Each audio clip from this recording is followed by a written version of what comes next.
ஒரு கிராமத்துல சம்பத்னு பேர் கொண்ட 20 வயசு இளைஞன் ஒருத்தன் இருந்தான். சம்பத் ஒரு அனாதை. அவன் கிராமத்துல சௌத்ரியோட டாபாவுல சமைக்கிற வேலையை பார்த்துக்கிட்டு இருந்தான்.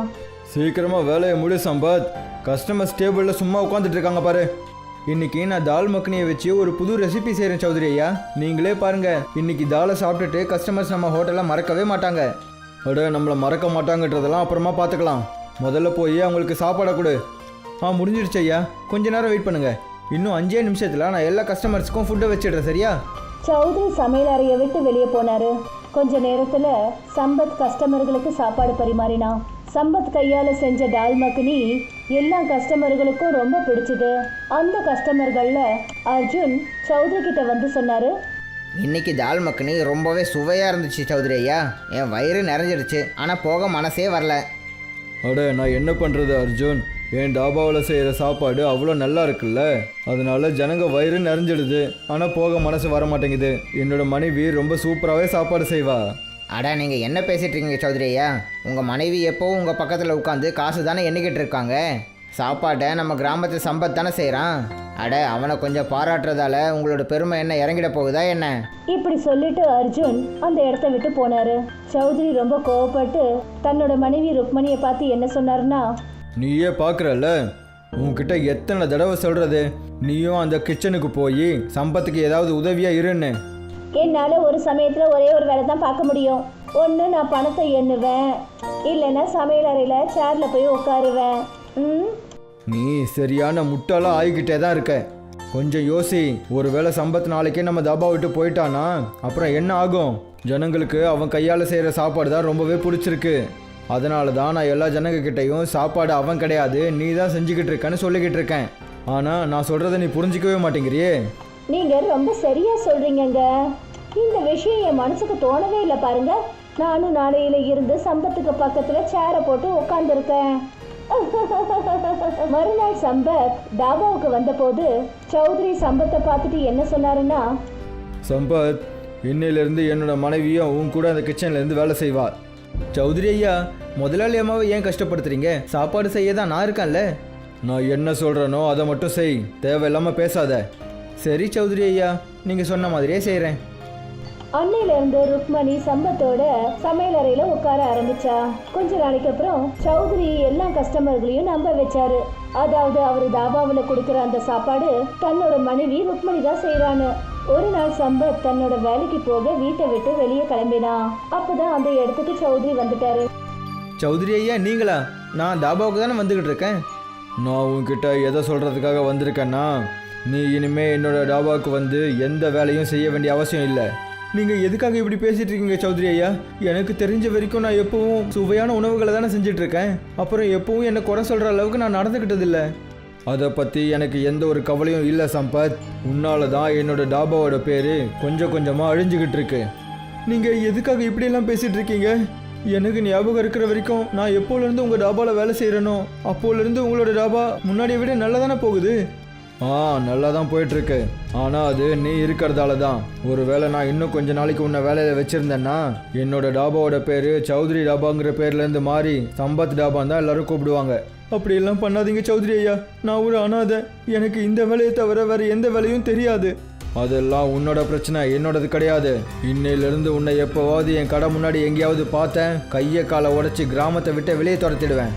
இதை சொல்லிட்டு சௌத்ரி கோபத்தோட அந்த இடத்த விட்டு போனாரு. சம்பத்துக்கு வேலை இல்லாம போயிடுச்சு.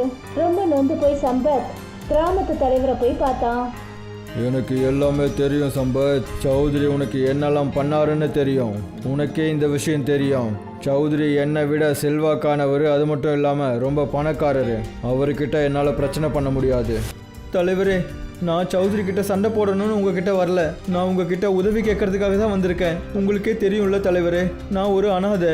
சில வருஷங்களுக்கு முன்னாடி தான் என்னோட அம்மா அப்பா என்னை விட்டுட்டு போயிட்டாங்க. நான் என்னோட கிராமத்தை விட்டு எங்கேயும் போக விரும்பலை.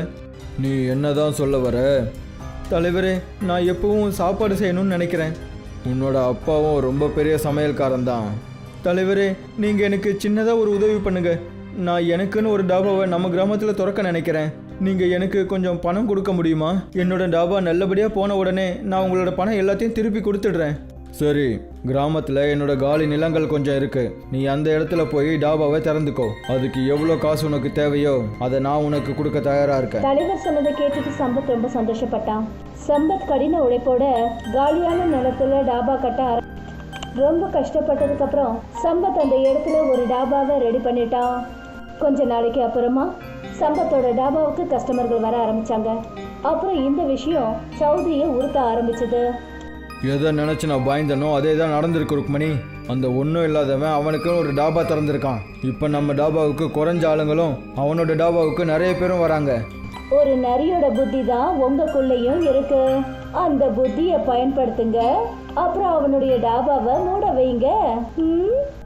நீ ரொம்ப சரியா சொல்ற. என்னோட இந்த நரி மாதிரியான புத்தியை வச்சு நான் ஏதாவது ஒன்று யோசிச்சே ஆகணும். சௌத்ரி ரொம்ப தந்திரமா ஒரு கஸ்டமரை தான் சொல்றதை கேட்க வச்சாரு. அந்த கஸ்டமர் தெரியாம சம்பத்தோட டாபாவில் சாப்பாட்டுல சௌத்ரி கொடுத்த மருந்த கலந்துட்டு வந்துட்டான். அன்னைக்கு யாரெல்லாம் சம்பத்தோட டாபாவில் சாப்பிட்டாங்களோ அவங்களுக்கு வயிற்றுப்போக்கு ஏற்பட்டுச்சு. மறுநாள் சம்பத்தோட டாபாவுக்கு முன்னாடி கிராமத்து ஜனங்க கூட்டமா வந்துட்டாங்க. அதுல ஒருத்தர் ரொம்ப கோபத்தோட சம்பத் கிட்ட சொன்னாரு, உன்னோட டாபா நல்லா நடக்கணுங்கிறதுக்காக உன்னோட நேர்மையை மறந்துட்டியா? நீங்கள் ஏன் இப்படி பேசிகிட்டு இருக்கீங்க? நான் என்ன பண்ணேன்? என்ன பண்ணியா? அட, நேற்று நான் உன்னோட டாபாவில் தால் சாப்பிட்டேன். அப்போலேருந்து என் வயிறு மோசமாயிடுச்சு. அப்புறம் இங்கே எவ்வளோ பேர் நாங்கள் நின்றுட்டு இருக்கோமோ அவங்க எல்லார் வயிறும் மோசமாயிடுச்சு. இது எல்லாத்துக்கும் நீ தான் பொறுப்பு. நீ கண்டிப்பாக சாப்பாட்டில் ஏதோ ஒன்று கலந்துருக்க. நீங்கள் தப்பாக நினச்சிட்ருக்கீங்க. நான் சாப்பாட்டில் எதையுமே கலக்கலை. இன்னையிலேருந்து நாங்கள் யாருமே உன்னோட டாபாவுக்கு வந்து சாப்பாடு சாப்பிட வரமாட்டோம். சாப்பாடு எல்லாத்தையும் செஞ்சு நீயே சாப்பிடு. இப்படி சொல்லிட்டு அந்த ஆளு அங்கிருந்து போயிட்டாரு. அப்புறம் சம்பத் கண்ணில் கண்ணீரோட தன்னோட டாபாவில் உட்காந்துட்டான். சம்பத்துக்கு மறுபடியும் வேலை இல்லாமல் போயிடுச்சு. கொஞ்ச நாளைக்கு அப்புறம் சம்பத்தோட டாபாவில் தலைவர் வந்து சொன்னாரு, சம்பத், நீ என்கிட்ட காசு வாங்கியிருந்தல்ல, அதை எப்போ திரும்ப தருவ? தலைவரே, உங்களுக்கே நல்லா தெரியும் என்னோட டாபாவுக்கு எந்த கஸ்டமர்ஸும் வர்றதில்ல. அதெல்லாம் எனக்கு தெரியாது சம்பத். எனக்கு என்னோட காசு வேணும், அதுவும் வட்டியோட. தலைவர் பேசினதை கேட்டதும் சம்பத் அதிர்ச்சி ஆயிட்டான். நாம வட்டியை பற்றி எதுவும் பேசவே இல்லையே. நான் அதை சொன்னேன், நீ தான் கேட்டிருக்க மாட்டேன். இன்னும் 2 நாளைக்குள்ளே என்னோட காசு வட்டியோட எனக்கு திரும்பி வரலன்னு வச்சுக்க, நான் உன்னோட வீட்டையும் உன்கிட்ட இருந்து பிடுங்கிடுவேன். அப்புறம் அதை விற்று அதிலேருந்து என்னோட காசை எடுத்துக்குவேன். அப்படியெல்லாம் பண்ணிடாதீங்க தலைவரே, நான் ஒரு அனாதை. நீங்கள் என்கிட்ட இருந்து என்னோட வீடையும் எடுத்துக்கிட்டீங்கன்னா அப்புறம் நான் எங்கே போகிறது? நான் உனக்கு 2 நாள் டைம் கொடுக்குறேன். இப்படி சொல்லிட்டு தலைவர் அந்த இடத்த விட்டு போயிட்டாரு. 2 நாள் கழிச்சு தலைவர் சம்பத்தை அவனோட வீட்டை விட்டு கழுத்தை பிடிச்சு வெளியே தள்ளினாரு. அவனுடைய டாபாவையும் அடிச்சு நொறுக்கினாரு. சம்பத் கண்கள்ல கண்ணீரோட ஹைவேல இருக்கிற ஒரு அடர்ந்த மரத்துக்கடியில் உட்காந்து தன்னுடைய விதியை நினைச்சு அழுதான். சம்பத் அழுது அழுது காலையில இருந்து சாயந்தரம் வரைக்கும் ஆயிடுச்சு. அப்பதான் அவன் பார்த்தான், அந்த மரத்துல ஒரு பறவை கூடு கட்டி இருந்தது. அந்த கூட ஒரு கழுகு சுத்திக்கிட்டே இருந்தது. இந்த கழுகை நம்ம துரத்தி ஆகணும், இல்லைன்னா அது அதோட கூட்டை உடைச்சிடும். என்னோட வீட்டை காப்பாற்றுறதுக்கு தான் எந்த கிராமத்து ஜனங்களும் இல்லை. ஆனால் பாவம், இந்த பறவையோட கூட்டை இந்த கழுகு வந்து உடைக்கிறத நான் விட மாட்டேன். சம்பத் அந்த கழுகை அந்த இடத்த விட்டு துரத்தினான். அப்போதான் அங்கே ஒரு அதிசயமே நடந்தது.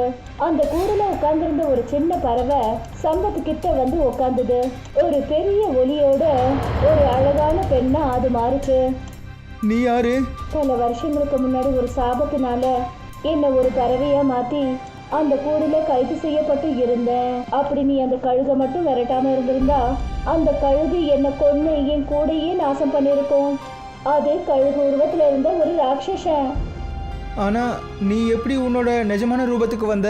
எனக்கு என்ன சொல்லப்பட்டிருந்ததுன்னா, அதாவது வாழ்க்கையில அடிபட்டு ரொம்ப கஷ்டப்பட்டு வேதனையோட இருக்கிற ஒரு இளைஞன் உனக்கு உதவி செஞ்சா என்னுடைய இந்த சாபம் போயிடும்னு சொன்னாங்க. அப்புறம் பாரு, நானும் முக்தி அடைஞ்சிட்டேன். நீ எனக்கு உதவி செஞ்சிருக்க, அதனால நானும் உனக்கு உதவி செய்வேன். உன்னை பத்தி எனக்கு எல்லாமே தெரியும். உன்னால எப்படி எனக்கு உதவி பண்ண முடியும்? ஏன் என்னால பண்ண முடியாது? நீ ரொம்ப நல்லாவே சமைக்கிற ஆளு. உன்கிட்ட பணம் காசு கிடையாது. ஒரே ஒரு வீடு இருந்தது, அதுவும் பறிக்கப்பட்டுடுச்சு. ஆனாலும் பரவாயில்லை, விடு. எந்த கூண்டு உடப்படாம நீ காப்பாத்தினியும் அதே கூண்டு இன்னிலிருந்து உன்னுடைய வீடா மாறும்.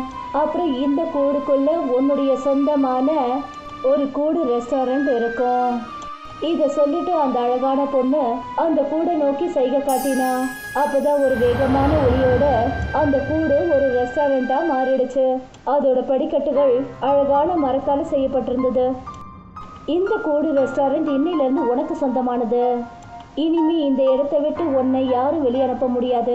யாராவது உன்னை இந்த இடத்தை விட்டு வெளியே அனுப்ப முயற்சி பண்ணாங்கன்னா கடைசியில அவனே பிரச்சனையில மாட்டிப்பான். இப்படி சொல்லிட்டு அந்த அழகான பொண்ணு அங்கிருந்து மறைஞ்சிட்டா. சம்பத் அந்த ரெஸ்டாரண்ட்குள்ள போனான். அவன் பார்த்தான், அந்த ரெஸ்டாரண்ட் உள்ள பார்க்கறதுக்கு 5 ஸ்டார் ஹோட்டல் மாதிரி இருந்தது. அங்க பெரிய பெரிய காஸ்ட்லியான டேபிள்ஸ் இருந்தது. அப்புறம் ஒரு 5 ஸ்டார் ஹோட்டல் மாதிரியே எல்லா விதமான வசதிகளும் அங்க நிறைஞ்சிருந்தது. கொஞ்ச நேரத்துல நிம்மதியா சம்பத் அங்க தூங்கினான். மறுநாள் டிஃபன் சாப்பிட்டுட்டு சம்பத் கீழே இறங்கினான். அப்பதான் அவன் முன்னாடி ஒரு கார் வந்து நின்னுச்சு. அதுல இருந்து ஒரு அழகான இளைஞன் வெளியே வந்து சம்பத் கிட்ட சொன்னாரு, இது எந்த மாதிரி ரெஸ்டாரண்ட் ப்ரோ? இந்த மாதிரி ரெஸ்டாரண்ட்ஸை நான் ஃபாரின்ஸில் மட்டும்தான் பார்த்துருக்கேன். ஆனால் அதுவும் ஃபோட்டோவில் மட்டும்தான். இது என்னோட ரெஸ்டாரண்ட் தான், கூடு ரெஸ்டாரண்ட். என்னோட ரெஸ்டாரண்ட்டில் எல்லா டைப் ஆஃப் ஃபுட்டும் இருக்குது. சரி, நீங்கள் எனக்கு உங்கள் ரெஸ்டாரண்ட்டை சுற்றி காட்டுறீங்களா? சுற்றி காட்டுறது என்ன சார், நீங்கள் தான் என்னோடய ஃபஸ்ட்டு கஸ்டமர். உங்களுக்காக இன்றைக்கி உங்கள் ஃபுட்டு ஃப்ரீ தான். சம்பத் அவருக்கு ரொம்ப அற்புதமான சமையலை தயார் பண்ணான். சாப்பாடு சாப்பிட்டுட்டு அந்த இளைஞர் ருசி பார்த்துக்கிட்டு என்ன சொன்னார்னா, நான் சொல்கிறத நம்புங்க, நான் எவ்வளவோ பெரிய பெரிய 5 ஸ்டார் ஹோட்டலெல்லாம் சாப்பிட்ருக்கேன். ஆனால் இந்த மாதிரி ஒரு சுவையான சாப்பாட்டை என்னோட லைஃப்பில் நான் சாப்பிட்டதே கிடையாது. நான் ரொம்பவே பெரிய ஒரு கம்பெனியில் அட்வர்டைஸராக ஒர்க் பண்ணிக்கிட்டு இருக்கேன். உங்களுக்கு ஓகேனா நான் உங்களோட இந்த கூடு ரெஸ்டாரண்ட்டை அட்வர்டைஸ் பண்ணி கொடுக்கவா? அப்போ உங்கள் ரெஸ்டாரண்ட் ரொம்பவே ஃபேமஸ் ஆகிடும். அப்புறம் இங்கே கஸ்டமர்ஸோட கூட்டமும் நிறைஞ்சிடும். நீங்கள் மட்டும் அப்படி பண்ணீங்கன்னா அது எனக்கு செய்கிற ரொம்பவே பெரிய உதவியாக இருக்கும். அந்த இளைஞர் அங்கிருந்து சிரிச்சுக்கிட்டே போனாரு. மறுநாள் அந்த ரெஸ்டாரண்ட்டுக்கு நகரத்திலிருந்து வர மக்கள் கூட்டம் அதிகமாயிடுச்சு. அந்த கூட்டத்துல பெரிய பெரிய தலைவர்கள், பத்திரிகையாளர்கள், ரொம்ப பெரிய பணக்கார ஃபேமிலிங்க இருந்தது. சம்பத்தோட கூடு ரெஸ்டாரண்ட் சில மாசங்கள்லயே இந்தியாவில் ரொம்ப ஃபேமஸ் ஆயிடுச்சு. அப்புறம் இந்த விஷயம் சௌத்ரியையும் தலைவரையும் ரொம்ப உறுத்த ஆரம்பிச்சது. நீ பேருக்கு மட்டும்தான் ஒரு தலைவர், ஆனால் உன்னால் ஒரு சின்ன வேலையை கூட செய்ய முடியல. நீ என்னெல்லாம் சொன்னியோ அதை விட நான் நிறையவே செஞ்சிட்டேன், தெரியும்ல? அட, நீ அவனை உன்னோட டாபாவிலேருந்து மட்டும்தான் துரத்தி விட்ட. ஆனால் நான் அவனோட வீட்டையே எடுத்துக்கிட்டு அவனை துரத்தி விட்டேன். அட, அவனோட தலையெழுத்து நல்லா இருக்கும்போது அதில் நான் என்ன பண்ண முடியும்? இதை பேசுகிறதால என்ன பிரயோஜனம் தலைவரே? அவனோட அந்த கூடு ரெஸ்டாரண்ட்டுக்கு சிட்டியில் இருக்கிற பணக்காரங்களாம் வராங்க. அப்புறம் கிராமத்தில் இருக்கிற ஜனங்களுக்கு அவன் அந்த கூடு ரெஸ்டாரண்ட்டில் உணவை ஃப்ரீயாக கொடுத்துட்ருக்கான். அவன் தினமும் எல்லாருக்கும் அன்னதானம் கொடுக்குறான், நல்ல பேரை வாங்கிக்கிறான். அப்புறம் நாம் இங்கே வெறும் கையை வீசிக்கிட்டு தான் உட்காந்துட்டு இருக்க வேண்டியதாக இருக்குது. உனக்கு என்ன தான் வேணும்? எனக்கு என்ன வேணும்னா அவனோட அந்த கூடு ரெஸ்டாரண்ட்டில் தீ வச்சுடு. அப்படின்னா எதுக்கு வெயிட் பண்ணிக்கிட்டு? சரி, கிளம்பலாம். இன்னைக்கு நைட்டு அந்த நல்ல வேலையை முடிச்சு வச்சிடலாம். தலைவரும் சௌத்ரியும் பெட்ரோலை எடுத்துக்கிட்டு அந்த மரத்துக்கிட்ட வந்தாங்க. அவங்க அந்த மரத்து மேல பெட்ரோலை தெளிச்சாங்க. ஆனா அதுல அவங்க நெருப்பை வைக்கிறதுக்கு முயற்சி பண்ண போது திடீர்னு அவங்க உடம்புல ரொம்ப மோசமா எரிய ஆரம்பிச்சது. அப்புறம் அவங்க பயங்கரமா கத்த ஆரம்பிச்சாங்க. சம்பத்தும் மற்ற கஸ்டமர்களும் ரெஸ்டாரண்ட்டுக்கு கீழே வந்தாங்க. அட, உங்க 2 பேருக்கும் என்னாச்சு? நீங்க 2 பேரும் ஏன் கத்திட்டு இருக்கீங்க? எங்களை மன்னிச்சிடு சம்பத், நாங்கள் 2 பேரும் உன்னோட கூடு ரெஸ்டாரண்ட்டுக்கு தீ வைக்கிறதுக்காக தான் வந்தோம். ஆனால் நாங்கள் அந்த கூட்டில் தீ வைக்க முயற்சி பண்ணும்போது எங்களோட உடம்புல ஏதோ தீ எரியிற மாதிரியே இருக்குது. இன்னைக்கு ஏதோ தப்பு பண்ணிட்டீங்க தலைவரே, ஆனால் இதுக்கப்புறம் எப்பவும் அந்த தப்பை மட்டும் பண்ணிடாதீங்க. அப்போதான் அந்த கூடு ரெஸ்டாரண்ட்குள்ளே இருந்து ஒரு குரல் கேட்டுச்சு. அவங்க 2 பேருக்கிட்டையும் சொல்லு, இப்போவே அந்த கிராமத்தை விட்டு போக சொல்லு. இல்லைன்னா அவங்க உடம்புல இருக்கிற எரிச்சலை உலகத்தில் இருக்கிற எந்த டாக்டராலையும் சரி பண்ணவே முடியாது. எனக்கு தெரிஞ்ச விஷயம் என்னன்னா, யாராவது இந்த கூடு ரெஸ்டாரண்ட்டுக்கு ஏதாவது பிரச்சனை கொடுக்கணும்னு நினச்சிட்டு இருந்தாங்கன்னா அவங்களுக்கு ரொம்பவே பெரிய பிரச்சனை ஏற்படுமா. தலைவரும் சௌத்ரியும் சம்பத்தோட பேச்சை கேட்கறதா நல்லதுன்னு நினைச்சாங்க. 2 பேரும் ராத்திரியோட ராத்திரியா கிராமத்தை காலி பண்ணிக்கிட்டு போயிட்டாங்க. சம்பத் இன்னைக்கும் கூடு ரெஸ்டாரண்ட்டை நடத்திக்கிட்டு இருக்கான்.